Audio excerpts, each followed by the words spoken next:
running around here, there, and everywhere isn't going to further the cause at all. And the only reason I say that, if I can start my talk now, finally, is that I don't feel this because I'm smarter than you guys or because I have a greater and more nuanced understanding of the world. I just have different experiences than most of you. Seriously. I mean, I'm sure that you guys have some varied experiences too. But I'll just start off by saying that when I was 10 years old, I lived at the intersection of Laurel Canyon and Sunset Boulevard in 1966.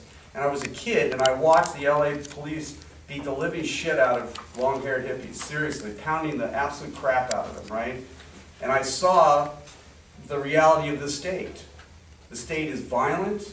They will kill and run over anybody that gets in their way. I was only 10 years old. I don't think most people my age, especially if you were white, saw that. I think if you're black or Latino, you might have had some more violent experiences like that, right, at an early age.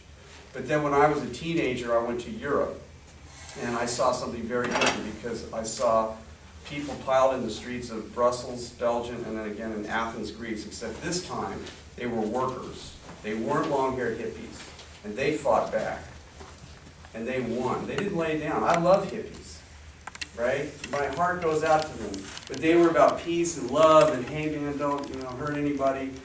And they got the shit kicked out of them. And I was only 19 years old, and I'll never forget I befriended this, this very exotic German woman with kind of Marlene Dietrich eyes, and she seemed so much older than she was like 23 years old. And we walked out into Brussels, Belgium. There was this general strike. I had no idea what this was. I said, "What is going on?" And she took a puff of a non-filtered cigarette. She said, "It's this general strike, you fool." And here I am, the bunkin' American, like, "Oh my God!" And I mean, the police are there with the billy clubs and the horses and the whole 9 yards. And then in Athens, they had a similar thing, and it was with tanks. And so again, at a very early age, I saw police violence, I saw state violence, and so I concluded at a very, very early age that the people in power are extremely violent people.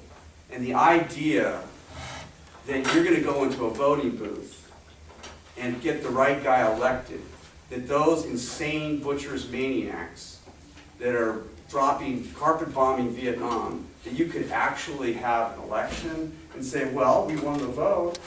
So, to me, this is utterly naive.